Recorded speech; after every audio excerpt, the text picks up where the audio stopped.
So yun mga pare, andito tayo ngayon sa Daang Hari. So stop over muna. Tapos mayroon ako dito 50 pesos. Try natin magpamanihan. So 2019. Yan. Nakakapag-bike ako dito sa sa Daang Hari. Sa Alabang kasi ako nagtatrabaho dati. Tapos dyan ako sa Las Piñas nakatira. Pero kahit na ganun, tapos naglo-long ride din ako dati. Sobrang bihirang-bihira ako makapasyal dito sa Philinvest. Pagkakaalala ko, nag-trail ako dito. Pero once lang ata or twice. Tapos medyo maulan yun. Tapos alam ko banda dito yun eh. Tapos parang alon-alon yung daan. Wala, after nun tinamid na ako. Kaya siguro ako hindi nahilig sa trail dati. Tapos may nakita pa akong artista nun eh. Si Oyo Boyata sa pagkakaalala ko.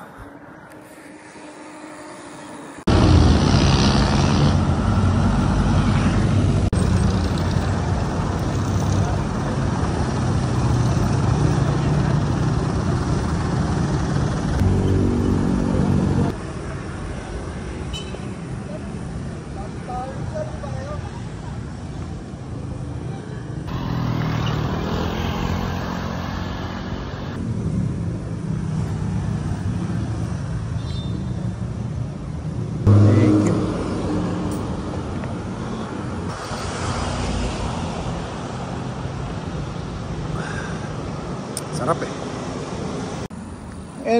Mini park. Oh, ayos. Sarap siguro mag-date dito pag gabi.